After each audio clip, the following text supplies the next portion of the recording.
بسم الله الرحمن الرحيم. இறைவன் மிகப்பெரியவன்.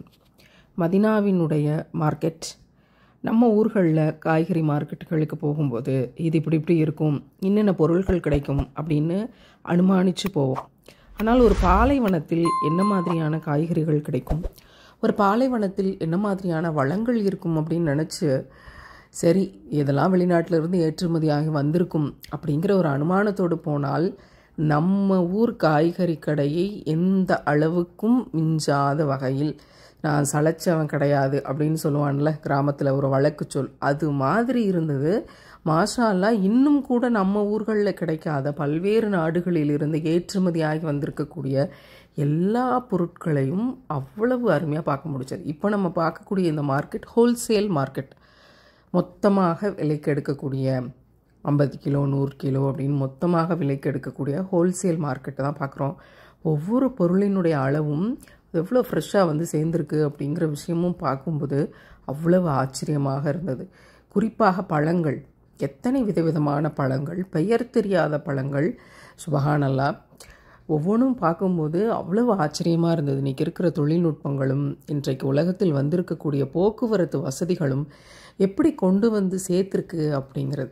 குறிப்பாக மாதுளம்பழங்களெல்லாம் பார்க்கும்போது அவ்வளோ பெருசு பெருசாக இருந்தது. அதனுடைய ஹைப்ரிட் தன்மைகள் எப்படி இருக்கிறது அல்லது நாட்டு காய்களுடைய தன்மை எப்படி இருக்குங்கிறத ஆராய்ச்சியெல்லாம் தாண்டி அவ்வளவு அவ்வளவு அவ்வளவு எல்லாமே எண்ணிக்கையிலும் அதிகம், அதே சமயத்தில் அளவிலும் பெருசாக வந்திருந்தது. இப்போ ஆச்சரியமாகவும் இருந்தது. ஒரு பக்கம் இது ஹைப்ரிட்டாக இருக்குமோ அப்படிங்கிற கேள்விகளையும் பல இடங்களில் தவிர்க்க முடியலை. இன்றைக்கு உலகம் முழுமைக்குமே அதை தவிர்க்க முடியாமல் தான் ஓடிக்கொண்டிருக்கிறது. எனக்கு என்ன ஆச்சரியம் அப்படின்னா, இங்கேருந்து பார்க்கக்கூடிய ஒவ்வொரு பொருட்களையும், ஒவ்வொரு பெயர் தெரியாத விஷயங்களையும் கேட்டு தெரிந்து கொள்ளுகிற போது எத்தனை விதமான திராட்சைகள் பாருங்களேன், மாஷா அல்லாஹ். அப்போ கேட்டு தெரிந்து கொள்ளுகிற போது அவங்க கொடுக்கக்கூடிய விளக்கங்கள்லாம் சிலவை நமக்கு ரொம்ப ஆச்சரியமாக இருந்தது. அதே மாதிரி அங்கேருந்து பொருட்களை எடுத்து கொண்டு போகிறதுக்கு இந்த மாதிரியான ஒரு சிறிய வண்டிகளை எல்லா இடத்துலையும் பயன்படுத்துகிறத பார்க்க முடிஞ்சிச்சு. நம்ம இங்கிட்ட அங்கிட்ட நேராக வேடிக்கை பார்த்துக்கிட்டலாம் நடக்கவே முடியலன்னா குறுக்கிலும் மறுக்கிலுமாக இந்த வண்டிகள் போய்கொண்டே இருக்கிறது, வந்து கொண்டே இருக்கிறது. அதனுடைய வேகத்துக்கு நம்ம எங்கேயாவது வேடிக்கை பார்த்துக்கொண்டே வந்தோம்னா இடிக்க வேண்டியதான். அதுவும் மொத்தமாக வெளியிலிருந்து வண்டியிலிருந்து இறக்கி இத்தனை கிலோ அப்படின்னு ஏற்றக்கூடிய பெரிய பெரிய பேக்கெட்ஸ், ஒரு 50 பேக்கெட்ஸ், ஒரு பெரிய 50 பேக்கேஜஸ், 100 பேக்கேஜஸ் அப்படின்னு எடுக்கக்கூடிய விஷயங்களை இந்த மாதிரியான ஒரு தள்ளுவண்டியில் தான் ஏற்றிக்கிட்டு வராங்க. அந்த தள்ளுவண்டிகளில் ஏற்றி கொண்டு வந்து அப்படியே அதை ப்ளேஸ் பண்ணிடுறாங்க அந்த இடத்துல. மனிதர்கள் இறக்குறதுக்கு மனிதர்கள் தேவையில்லை. இந்த வெண்டிக்காய் வந்து இங்கே ரொம்ப குட்டி குட்டியான வெண்டிக்காய்கள் இங்கே பிரதானமாக இருந்துச்சு. நம்ம வெண்டிக்காயில் 4ல் 1 பங்கு அப்படிங்கிற மாதிரி இது முழுதும் பப்பாளி பழங்கள். அப்படி முழு ஹோல்சேலில் நம்ம நிறைய விஷயங்களை புதுசாகவும் பார்த்தோம். எல்லாமே கிடைக்குதுப்பா, எல்லா ஊர்லேயும் எல்லாமே கிடைக்குது. பெற்ற தாயின் பாசத்தை தவிர, பெற்ற தந்தையின் பாசத்தை தவிர, இந்த உலகத்தில் அன்பை தவிர எல்லாத்தையும் காசு கொடுத்து விலைக்கு வாங்கிடலாம் அப்படிங்கிற அளவுக்கு ரொம்ப பிரமிப்பாக இருந்துச்சு. எப்படி இவற்றையெல்லாம் வெளியிலிருந்து கொண்டு வந்து இறக்கி வைக்கிறாங்க அப்படிங்கிற விஷயங்களையும் இந்த வண்டிகளை பார்க்கும்போது ரொம்ப ஆச்சரியமாக இருந்துச்சு. பரவாயில்ல, ஒவ்வொரு ஊர்லேயும் ஒவ்வொரு வித மாதிரியான வண்டிகள், எடுத்துக்கொண்டு போகிற மிஷின்கள் எல்லாமே வித்தியாசப்படுது.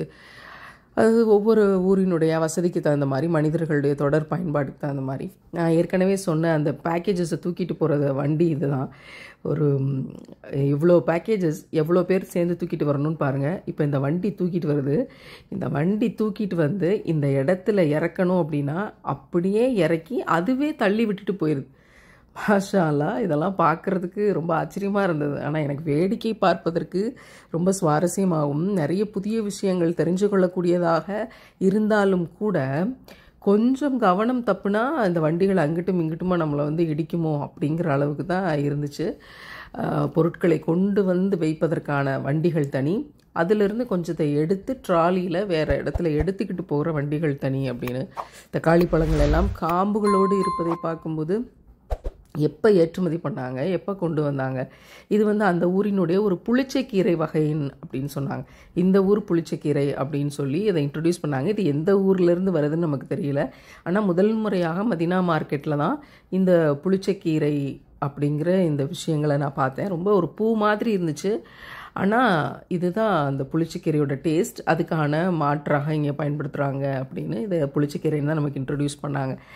ரொம்ப ஆச்சரியமாக இருந்தது. ஒவ்வொரு இடங்கள்லையும் இறைவன் வித்தியாசமாக நான் ஜோடி ஜோடியாக படைச்சேன்னு சொல்கிறான்ல. நம்ம ஊரில் பச்சை கலர் புளிச்சக்கீரை, இங்கே ப்ரௌன் கலர் புளிச்சக்கீரை. நான் ஜோடி ஜோடியாக படைத்தேன் அப்படின்னு சொல்கிற மாதிரி. ஏலக்காயில் எத்தனை வகை, பச்சை கலரில் இருக்கும், பெருசாக இருக்கும், சிறுசாக இருக்கும். ஏலக்காயில் ஜோடி ஜோடியாக, ஒவ்வொரு விதத்துலேயும் ஜோடி ஜோடியாக நான் படைத்தேன்னு சொன்ன விஷயங்களெல்லாம் நான் ஒப்பிட்டு பார்க்கக்கூடிய இடமாகவும் இருந்தது. கீரைகளில் முக்கால்வாசி கீரைக்கு பெயரே தெரியலை. நம்ம கேட்டாலும் அவங்க சொல்கிறதும் நமக்கு சில இது விளங்கலை. பிறகு எலுமிச்சம்பழம்லாம் ஒரு பழத்தை எடுத்தோம்னா ஒரு கைக்கு வருது. அந்த அளவுக்கு பெரிய பெரிய எலுமிச்சம்பழங்களாக தான் இருந்துச்சு. மாஷா அல்லாஹ். நாட்டு காய்கள், ஹைப்ரிட் காய்கள் அப்படின்னு பார்த்த மாதிரி எல்லாவற்றிலையுமே இருக்குது. சின்ன எலுமிச்சம்பழமும் இருக்குது, பெரிய எலுமிச்சம்பழமும் இருக்குன்னு. எல்லா ஊர்லேயும் தேங்காய் இப்படித்தானே, எல்லா ஊர்லேயும் கேரட் இது தானே அப்படிங்கிற மாதிரியான ஒரு விஷயம். இன்றைக்கி வந்து நம்ம கையில் இருக்கக்கூடிய தொழில்நுட்பமும் போக்குவரத்து வசதிகளும் எல்லா பொருட்களையும் எல்லா நாடுகளுக்கும் கொண்டு போய் சேர்த்திருக்கிறது அப்படிங்கிற நிதர்சனமான உண்மைகளை தான் பார்க்க முடிஞ்சது. கத்திரிக்காயில் கிட்டத்தட்ட நான் பார்த்தது ஒரு 10 வகை கத்திரிக்காய்களை பார்த்துருப்பேன். அந்த அளவுக்கு வெரைட்டிஸ். இதில் இருந்தெல்லாம் நம்ம என்ன யோசிக்கணும் அப்படின்னா, காசு இருந்தால் நம்மளால் ஒரு பெரு வணிகத்தை நடத்த முடியும். உலகம் முழுமைக்கும் இருக்கக்கூடிய எல்லா வகை பச்சை மிளகாய்களையும் ஒரு பாலைவன சந்தைக்கு கொண்டு வர முடியும் அப்படின்று மனிதன் வந்து நினைக்கிறான்.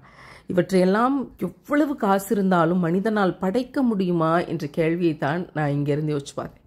இந்த மாதிரி ஒரு கிழங்கு, இதிலிருந்து ஒரு மரம் வளர்ந்து வரும், அதிலிருந்து எவ்வளவோ பயனுள்ள பொருட்களை மனித இனத்துக்கு கிடைக்கப்பெறும். எவ்வளவு காசு இருந்தாலும் மிகப்பெரிய மார்க்கெட்டை நடத்தலாம். அதை கொண்டு வந்து இறக்கக்கூடிய மிஷின்களை நாம் கண்டுபிடிக்கலாம். எவ்வளவோ தொழில்நுட்பங்களை நம்மால் அறியலாம், கண்டுபிடிக்கலாம், பயன்பாட்டு கொண்டு வரலாம் அப்படின்ற விஷயம் இருக்கலாம். மால் படைக்க முடியுமா என்று நினைக்கிற போதுதான் வல்ல ரஹ்மானுடைய கருணையையும் அவன் நமக்கு அருட்கொடையாக தந்த விடயங்களையும் அர் ரஹ்மான் சூராவினுடைய மகிமையையும் நம்மால் கடந்து போகவே முடியாது என்ற விஷயங்களை இதனோடு நாம் ஒப்பிட்டு பார்த்து கொள்கிறோம். சுபஹானல்லாஹ். மிகுந்த லாபகமாக இந்த மிஷின்ஸ் எல்லாம் எப்படி இவ்வளோ பெரிய லக்கேஜஸை கொண்டு வந்து அப்படியே இறக்கி விட்டுட்டு போகுதோ, அதே மாதிரி இறைவன் மிகுந்த லாபகமாக இந்த உலகத்தில் அனைத்தையும் மனிதர்களுக்காக இறக்கி வைத்திருக்கிறான். இங்கே நம்ம பார்த்த அத்தனை காய்கறிகளும் அத்தனை விடயங்களும் உழைப்புக்காக ஓடிக்கொண்டிருக்கிறார்கள் நடுத்தருவில். அத்தனையும் மனிதர்களுக்கு அருட்கொடையே.